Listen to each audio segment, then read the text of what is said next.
everyone, how y'all doing? Welcome and welcome back to my channel. It's been a hot minute since I've uploaded a video. I think it's been over a month. So today's video is going to be talking about my favorite books of the year, but I just kind of want to give a little bit of an intro as to why I've been away so long, because I don't usually take month-long breaks from uploading. So if you don't want to see that, I'll put somewhere in the timestamps down below or on the screen when to skip ahead to if you just want to hear about what my favorite books of 2022 were. But as for a little explanation as to why I've been gone, it's a mixture of a lot of things. I did not take this little mini hiatus on purpose. It was very much so an accidental hiatus. So basically near like the middle of December, I ended up getting COVID, which was really unfortunate and it was not fun. And so I wasn't really doing anything for about a week and a half, I'd say. And then once I was like better, I was still really tired from having COVID. It just like completely wiped my system and I just didn't really feel motivated to film any videos. Also, my parents got COVID as well, which also sucked. And it kind of like really affected my mental health because our Christmas ended up being kind of weird. We couldn't celebrate it in a way that we normally do, and so that was kind of making me feel not great because Christmas is my favorite holiday and just like my favorite time of the year, and all of December was pretty much a write-off for me and my family. It was really unfortunate. And another thing that's been contributing to my hiatus here is I started taking some meds to help aid me and help me with my anxiety and depression, and I've not been really adjusting to them that well. It's really messed up my sleeping schedule. I've become really shaky, which is not great, so I need to go talk to my doctor. But it's just kind of been affecting me a little bit, and if anyone has ever taken antidepressants, then you know that like it makes you feel worse before it starts to make you feel better. So I've just not been feeling great, have not really been motivated to do much of anything, let alone like plan videos, sit down and film them, and then edit them for you guys. So unfortunately I have had to kind of prioritize myself, take a step back from YouTube, which sucks because I do love making videos in December. I had so many fun ideas that I wanted to do and I just couldn't do them. But yeah, so that's kind of why I've been gone. I'm hoping to come back with a semi-consistent upload schedule. Normally I try to post 2 to 3 times a week, but I think right now I'm gonna aim for 1 or 2 videos depending on how I'm feeling. So I hope you guys are okay with that. I hope you can stick with me here as I try to adjust to these new meds and try to get my energy back. But anyways, I am really excited to film this video. I've been waiting to do it for weeks. But another reason why I like took so long to film this particular video is because I had a really hard time figuring out my favorite books of the year. I don't know why I struggled so much. I had a few that I knew were going to be on here and I knew that they were going to be on this list since I read them. And then there were a few oddballs that I just didn't know if they fit onto the list. So I do have a couple of honorable mentions that I'm going to be talking about today. So the first 2 are actually part of a trilogy. I couldn't decide which one I liked better, mainly because I read the first book at the very beginning of 2022 and then I read the second one closer to the end of 2022, so I don't really remember which one's my favorite, although I think I'm leaning towards the second book. But that is the first 2 books in the Once Upon a Broken Heart series. I don't remember what the official title of the series is, but we have Once Upon a Broken Heart and The Ballad of Never After. So these are the first 2 books in this trilogy that are kind of like spin-offs of the Caraval series. These are by Stephanie Garber, by the way. These books follow one of my favorite characters from the Caraval series, Jax, and then this new character that I'm kind of forgetting her name. Is it Evangeline? Am I making that up? I don't know. My memory is all wacky right now. But I knew that I was gonna like this series because I love Jax. He was like literally my favorite part of the Caraval series. But I also knew that I really enjoyed Stephanie Garber's writing style, and I also knew I enjoyed this world. And I also listened to these on audio, and I did the same thing for the Caraval series. They are narrated by my favorite audiobook narrator, Rebecca Soler. So I know that if I'm listening to an audiobook narrated by her, that it's going to be a good time. So I knew I was going to enjoy myself while listening to these audiobooks, and I definitely did. I just love this world that Stephanie Garber has created. So whimsical and fun, and I just love the dynamics that Stephanie Garber creates within her characters. So I really enjoyed the first 2 books in this series. The next book is The Kiss Curse by Erin Sterling. This is the companion novel to The Ex-Hex, and The Ex-Hex actually was on my favorites list for 2021 when I read it, and this one was literally so close to being added onto this list. But I did like it slightly less than The Ex-Hex. The plot of this one just wasn't as engaging to me, although although the romance definitely made up for whatever the plot was lacking. But I feel like because with the Ex-Hex, I loved the plot, I loved the characters, like everything about that book I adored. I felt like, I don't know, like it just didn't feel right to put this one on it when there were parts of it that were lacking for me in comparison. I know I probably shouldn't be comparing them, but they're like in the same companion series, so I feel like it's a little bit okay to do so. I still absolutely adored this book. I love this small town that Erin Sterling has created with all the witchy vibes, and it's just very spooky, it's very atmospheric, it's very fun. But yeah, I just feel like the plot was a little bit lacking for me, but I did adore the romance, and that's definitely where most of my enjoyment came from for this book, so I could not make this video without mentioning this one. This next book also very nearly made it onto the list, and that is Cursed by Marissa Meyer. This is the sequel to Gilded, which did not make my favorites list of 2021 or even honorable mentions. I would say in general that this is my least favorite series from Marissa Meyer, but only because her other books are just so amazing and they have my entire heart. This is like a Rumpelstiltskin retelling, and maybe it's because I'm not that familiar with the story of Rumpelstiltskin. Maybe that had something to do with it. I don't really know. But this book I did enjoy, I think, way more than Gilded, because I reread that before getting into this one, and I don't even think I liked it as much as I did the first time I read it, so that's a little sad. But I definitely did really enjoy this one. I found the plot to be far more interesting in this one, which makes sense because it is the conclusion to this duology. But in the first book it just felt kind of slow to me, and it didn't really engage me as much as this one did. There was just a lot more going on in this book. We had more of the romance, there were some more stakes involved, I feel like, and it was just way more compelling to me. This book also did make me cry at the end, so that gets it some bonus points. If a book can make me emotional, then you know that I'm invested and I am loving it. But I feel like for some reason I still just can't put this on my favorites list. I don't know why, because like it doesn't matter because I'm basically mentioning it anyway. But I did love this book, and it's gonna be fun to kind of reread this duology again in the future, because I know that I will at some point. And then the last book, I think at one point I did put on the list and then I took it off the list because it just felt a little odd looking at this book compared to the other books on my list. But maybe you'll understand why when I hold it up, maybe you won't, I don't know. But The Love Hypothesis by Ali Hazelwood. So I actually read this in a reading vlog, a romance reading vlog, which was really fun, and I adored this book. I honestly and truly adored this book. I felt like I went into it with the perfect expectations, and knowing that it was going to be super cheesy and weird, knowing that it was born from Star Wars fan fiction and that the characters really resemble the Star Wars ones. But I feel like I had an advantage in that I'm not a huge Star Wars fan. I think I've seen one of the movies that has the characters that these ones are based off of in it, so I feel like that did give me an advantage because I couldn't necessarily see like any comparisons per se besides like the physical descriptions. But this book was definitely cheesy, but like I said, I knew that going into it, so I feel like I was prepared. But listen, it's a fake dating book, and if you've been on my channel at all, you know that that is my favorite trope of all time. And I think there's only been like one fake dating book that I've read that I didn't enjoy. So I mean, you put a book with, you know, a fun couple, fake dating, I'm going to like it to some degree. But I actually really did enjoy our main characters here. I really liked their chemistry with each other, but just some of the more steamy scenes were just a little odd. If you want to know some more specific thoughts, see my specific reactions, you can go watch that romance reading vlog from last year, because it was a wild time, let me tell you that. But regardless, I still had a really fun time reading this book. It was a really quick read. Did I read it in a sitting? I feel like I did. I'm definitely going to be rereading it in the future. Okay, but now we can get into the official books on my favorite books of 2022 list. I have 10 books to talk about with you guys. They are not in any specific order necessarily. I feel like my top 3 are in a good order, although I feel like number 2 and number 3 could be kind of like swapped at any given time depending what kind of mood I'm in. But my number 1 spot for sure is my favorite book of the year, but the other ones, like I said, are not really in an order. So let's just start with number 10, which is A Small Town Big Magic by Hazel Beck. So I also read this one for a reading vlog. It was for my spooky reading vlog that I did back in October. This one is kind of similar in a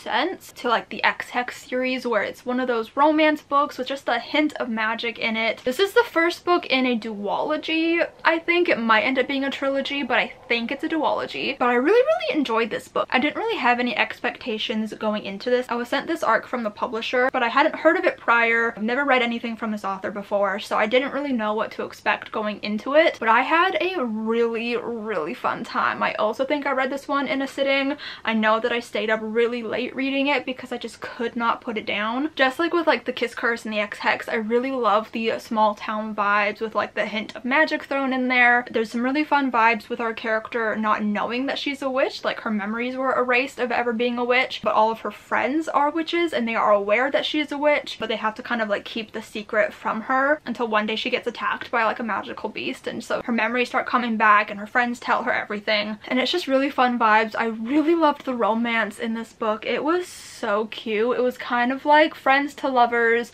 I think there might have been like a little like second chance element. Like I think there were like possibilities, or there's always this vibe between them, but they never really acted on it, or maybe they did, I can't remember. And it was just such a fun time. It made me feel all warm inside and really giddy, and it was just a really fun read. I definitely need to get my hands on a finished copy of it for when the sequel comes out. I just feel like this book had all the good vibes that I want. I feel like in the past year I've gotten really attached to this kind of genre where it's romance with a little hint of magic or fantasy elements into it. I feel like that's just my sweet spot for fantasy these days, and this one is no exception. I absolutely adored it. And this one I feel like I could have possibly swapped for like the Kiss Curse or something else on my honorable mentions, but I just felt a really strong pull to this book and felt like I needed to put it on the list just because of how quickly I read it and how attached I became to it. I started recommending it to friends right away. It was just a really fun book. So coming in at number 9, I actually technically have 2 books.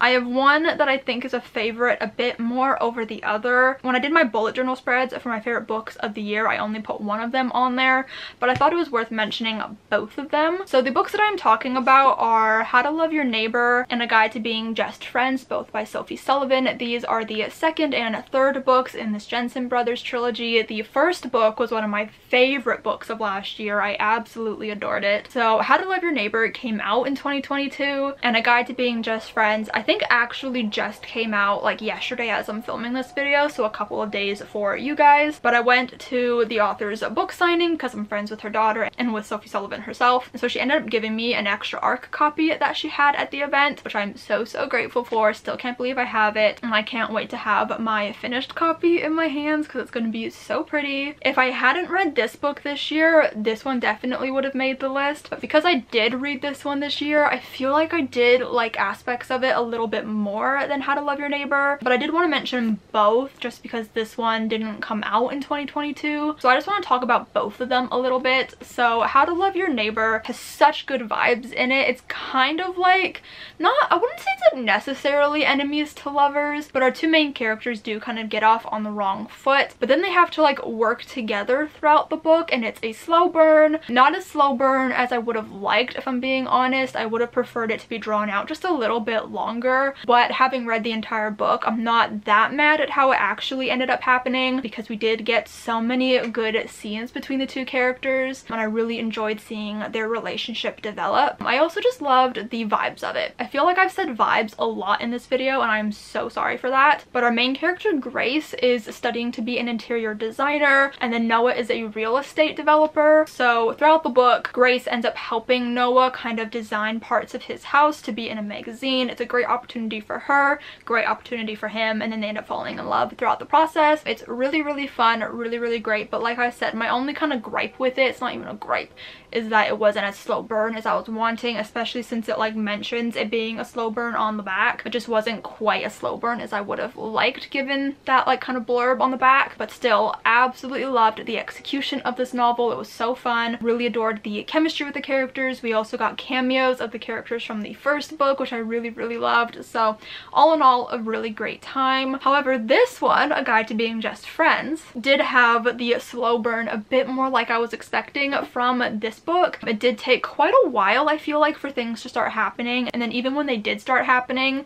It didn't like necessarily happen all the way, or there may be some more bumps in the road than I feel like we're in this one. So this one's obviously a friends to lovers situation, but it's kind of similar to this other book in the sense that they also get off on the wrong foot. But then when Wes goes to apologize to Haley, they end up forming this really cute friendship that obviously leads into having feelings for each other. But I really enjoyed seeing them as friends and seeing their connection, and just reading about them hanging out was so much fun, even if like nothing was really happening. I just feel like they fit together so well that when they started actually like getting involved with each other, it was so satisfying. I also just loved that in this one we got to see cameos from all of the characters from the other two books, whereas in this one we mainly just got cameos from the first book. There might have been mentions of the brother in this one, Wes, but I can't fully remember. It might have just been like phone calls, but I really enjoyed seeing the cameos from all of them. That's something that I really appreciate about this series by Sophie Sullivan, is that she does not disappoint on the cameo forefront. Like,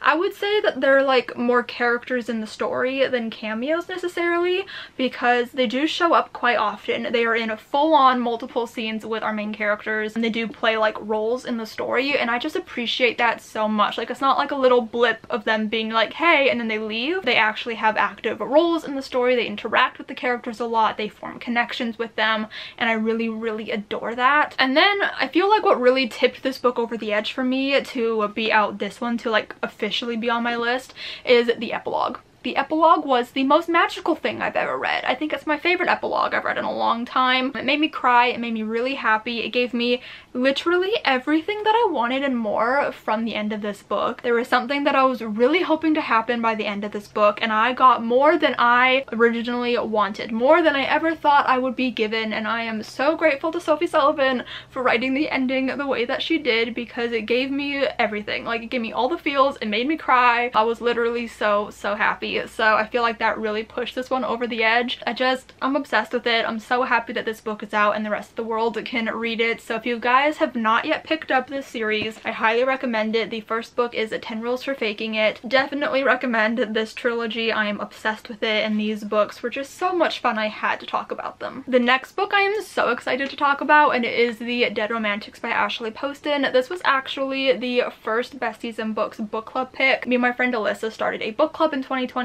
called Besties and Books. Our Twitter is always linked down below. If you want to join along with us in January, we are reading Excuse Me While I Ugly Cry by Joya Goffney, so we would love if you would join us in reading that. But this was our very first book pick, so it's kind of special to me for that reason. We read it in October together, and it was just so much fun. So this book was one of my most highly anticipated books of last year, because I love Ashley Poston, and I feel like it had been a couple of years since she had kind of released a contemporary type book, and this is definitely their first adult romance release, so I was really kind of excited to see how they went from YA into adult, and I was not disappointed. The vibes in this book were excellent. The writing was amazing. I don't want to like get into plots too much in this video, but this book is basically following our main character, who is a ghostwriter, and she goes to her editor asking for a deadline because she no longer believes in love, so she's having a hard time writing these romance books that she's ghostwriting. He denies her extension, but then her dad dies, and she has to return home to kind of help prepare the funeral. But then her editor shows up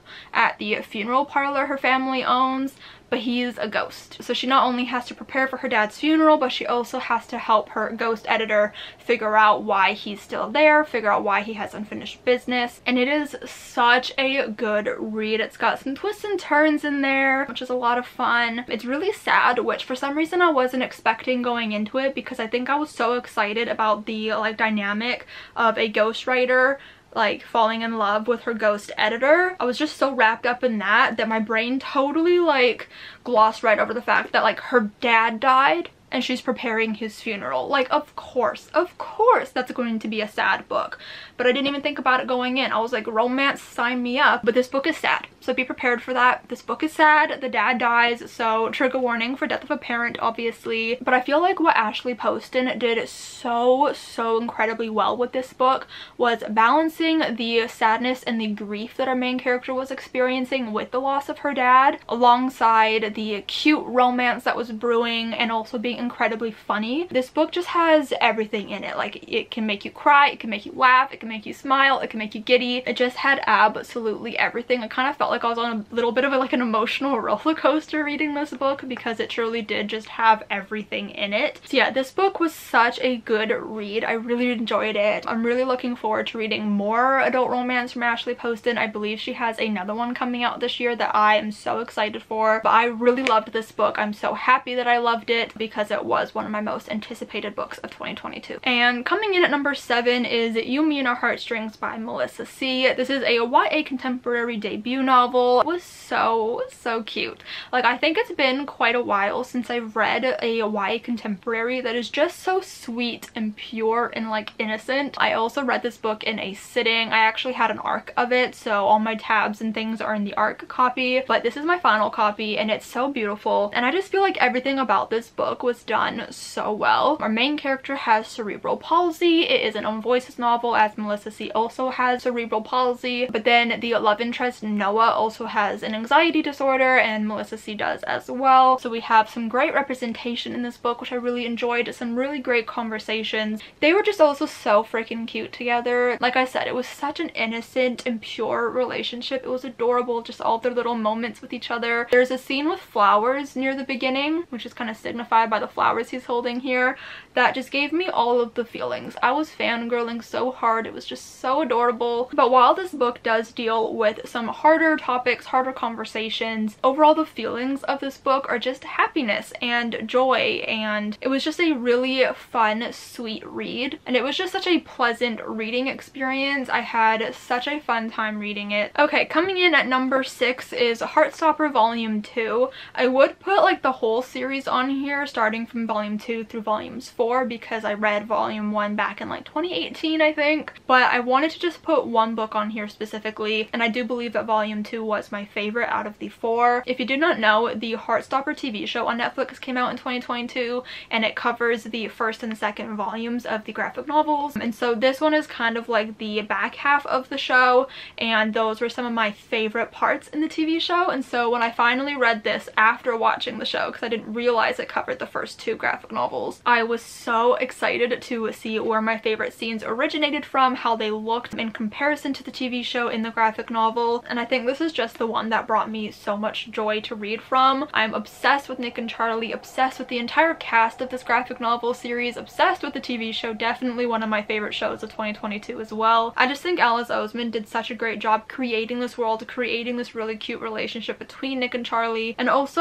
I don't remember if it's in this one specifically, but definitely in the next 2 volumes, she handles some really hard topics like eating disorders and whatnot. It gets really hard to read about, but she also, like Ashley Poston, balances the hard things with the good things extremely well, because these graphic novels still remain quite lighthearted and fun and cute while also handling those harder topics. And I am not like the biggest fan of graphic novels most of the time, but I'm thoroughly obsessed with this series. I cannot wait for season 2 of the show. I cannot wait for volume 5. I can't believe it took me so long from reading the first volume to finally getting around to these other ones, but I'm obsessed with them, and I just, they feel like a warm hug, honestly. They are just so cute. And coming in at number 5 is Book Lovers by Emily Henry. I absolutely adore Emily Henry. I love all of the romance books that she's published, but Beach Read is definitely my favorite of the 3, but this one comes in at a really close second. I feel like it was just so much fun. I feel like Emily Henry does such a good job of like having a really cute romance book that deals with characters who are like in the publishing industry. I don't think she's doing this with all of her books. I can't remember what Happy Place is about, which is her next release, but I know that specifically in Beach Read and Book Lovers, it's done so well, and I love reading books about book lovers or people who are in the publishing industry, whether it be a writer or an agent in this case and an editor. It just brings me so much joy to read about. That's like literally one of my favorite things to read about in books, and I think Emily Henry does it incredibly well. What I specifically loved about this book was the kind of like reverse like Hallmark movie kind of vibes it had. Our main character even says that if her life were like a Hallmark movie or something, her boyfriend would move to a small town, fall in love with somebody else, and dump her, the kind of like city girl. That was a really bad way to say that. It's said much better in the book than that, but basically she's the one that gets broken up with because she's so work obsessed and she doesn't want to live in a small town and whatever. And so I really kind of like the way she kind of redid that trope and told it from like a different point of view than we would normally see. And I absolutely adore the dynamic that our main characters have with each other, because again, I feel like this is like a running theme in this video, but they get off on the wrong foot, but then they're kind of in close proximity to each other in this small town that they end up going to, and they end up working together and bonding with each other and getting to know each other a little bit better. But it's just so much fun seeing them constantly thrown together and seeing their dynamics with each other the entire book. And what I also love about Emily Henry's books is how it's a really cute romance,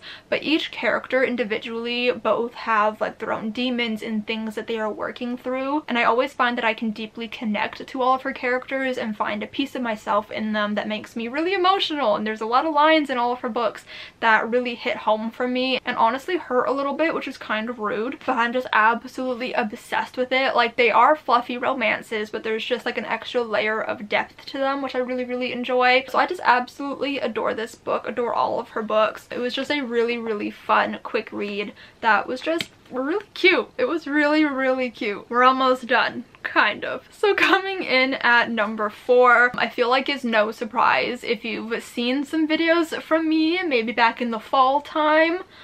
Maybe Truly Devious by Maureen Johnson. So I'm kind of talking about the whole series, specifically books 1 through 3, because I did also read the 4th book this year, but I didn't love it as much. So we're talking about the first 3 books here. I honestly could not remember which book was my favorite, if I even had a favorite in the series. So we're just going to talk about it as a whole, but the only one that I own currently is Truly Devious. So this was on my 2022 TBR, and I really wanted to read it because I'd owned it for a little while. My friend kept telling me that I would love it, that it had anxiety rep, and that I should read it. And she's the one who kind of influenced me to buy this book in the first place, because I feel like I wasn't like that interested in it before. I don't read many mystery books, but I feel like I'm definitely getting into them a little bit more these days. And this book I think is my favorite. It's so good. So I was not expecting to love it quite as much as I do, but I am so happy about it. I read these books really quickly, and I kind of read them back to back. I took a bit of a break between this one and the second and third ones because I was filming my fall reading vlog and I had other books that I had to read first. But this gave me all of the good vibes. It kept me on the edge of my seat. I loved the setting of the book, and it's just so much fun. I was reading it, like I said, for my fall reading vlog, and it gave me the perfect fall vibes, which I just adored. It was kind of so cozy.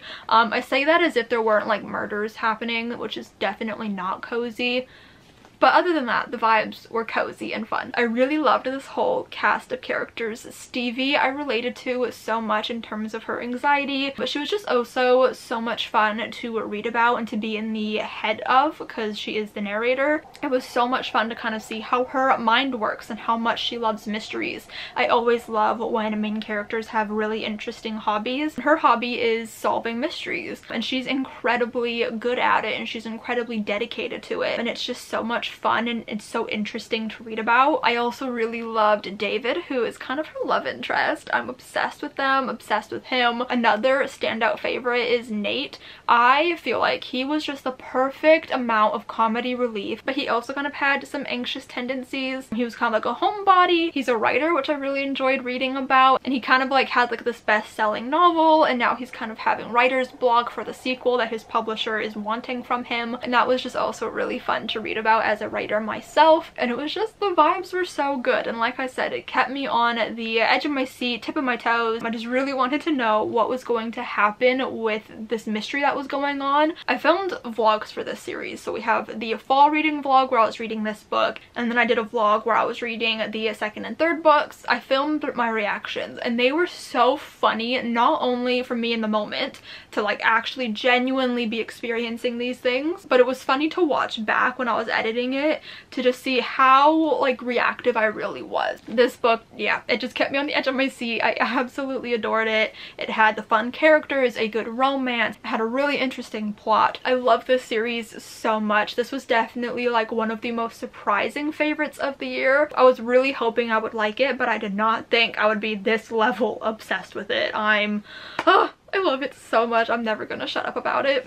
Okay, so we are finally in my top 3 favorite books of 2022. I'm literally so stoked to talk about these 3 books. So the first one I finally own a copy of because I originally read it from the library, but I got it for Christmas, and it's the cutest little book. I am obsessed. But it is The Chance to Fly by Ali Stroker and Stacey David Owitz. This book I read back in May when me and my friend Alyssa were doing middle grade May, and it, let me tell you, oh my god, the joy and happiness that this book brought me is astronomical. Again, a situation where I was really hoping to love it. I've been wanting to read it for a while, but just never got my hands on a copy of it. So I was hoping to love it, but I didn't know that I would love it this much. Like, it has easily become, I think, my second favorite middle grade novel. Obviously, it won't dethrone Wonder, which is my favorite book of all time, but it's definitely up there. This was just such a charming little book. So I read this one in a single day, and I was just like, I needed to get to the end. I did not want to put the book down. I had such a fun time reading it. So this is such a cute story. So it's about our main character, Nat. She moves from California to New Jersey and stumbles upon auditions for a summer production of Wicked, and she decides to audition and she gets a role, and it is so beautiful because there are so many little obstacles in the way of this cast of putting on this show, and they band together to put it on, and it's absolutely so cute and so fun to read about. And I just adored seeing Nat make all these friends. It's been a while since I've read it now, so my memory's a little bit hazy on specifics, but I just remember absolutely adoring the friendships that blossomed in this book. I also believe there's like a little mini romance because Nat gets a pretty hard crush on one of the other actors, and I just love reading middle grade books that have like little crushes in them, because I know that when I was kind of in the middle grade age of like 10 to 12, I was really into crushes and I was always crushing on somebody. So it's just so much fun for me to read about in a middle grade book because it's just so sweet and pure, and it's like young kid love, and it's just so cute. Literally everything about this book was so fun. I think it might have brought me to tears at a couple of points, but just seeing this young cast of characters put on a show of Wicked, which isn't even like a musical that I really love. I like some songs from it, but it's like by no means a favorite musical. But watching them put it on and figure out how to pull off some of the things in the show was just so adorable to read about. I just had such a fun time reading this book. I highly recommend it because I think it deserves far more hype. Like, I literally don't hear anybody talk about this book ever, and I think that is such a crime because it, like,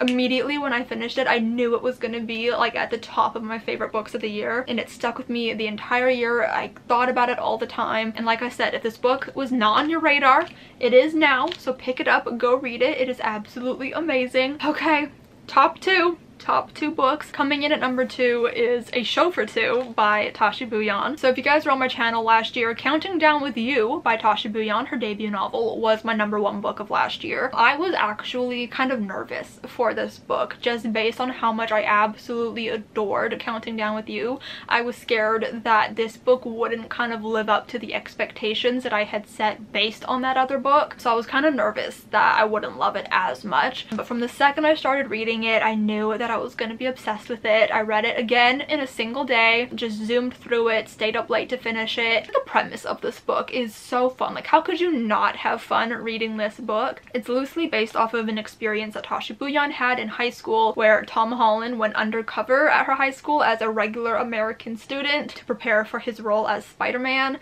and it's just so funny. Like, the story behind this book is hilarious to me, and it like caught my attention right away. It's been a while since I've read this book, so again, memory is a little bit hazy on it, but I just remember absolutely adoring the chemistry that the two characters had with each other. I really loved just watching them explore New York. I think they had really good banter too, if I'm remembering correctly. I wish I remembered more about the specifics. I don't know why I'm blanking so hard, but I really loved this book. I guess I need to do a reread to kind of refresh my memory, but I do remember fangirling a lot, a heck of a lot, and I remember crying. This one I knew had to be at the very top of my list. I am obsessed with it. My number 1 book of the year. If you've been on my channel literally at all, even probably for like a millisecond, you will probably know what this book is, okay? And I kind of want you guys to guess, because I feel like it's probably an easy guess if you've watched my other videos. But pause this video, comment down below what you think my favorite book of the year is going to be, because I'd be really interested to know if you guys can guess it, because I feel like it's quite predictable. So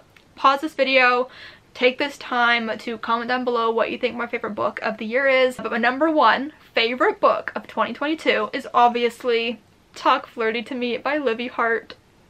This comes as no surprise to anybody. I already knew, okay? I already knew before the year even started that this was going to be my favorite book of the year. How did I know that? I'd read it before. So basically, I am friends with the author, Livy Hart. We met through being an author mentor match together. We're in the same writing group chat. So I read the version of this book that she edited after author mentor match. And then I read the version right before this final version, I think. So I read it twice before even touching a physical copy of it. But I didn't include it in like last year's favorite video because it wasn't even like a published book yet, you know? So I've been waiting since like maybe like May of last year, maybe, put this book in a favorites list. I'm obsessed with it, so let's talk about it, okay? This book is my favorite romance book of all time now. It is perfection. I'm obsessed with it. I would be saying this even if I wasn't close friends with Livy Hart, and I feel like just looking at my tabs you can just already tell. I don't think I've ever tabbed or annotated a book this heavily. I am obsessed with this book. Oh my god, I haven't even said why I love it so much yet, but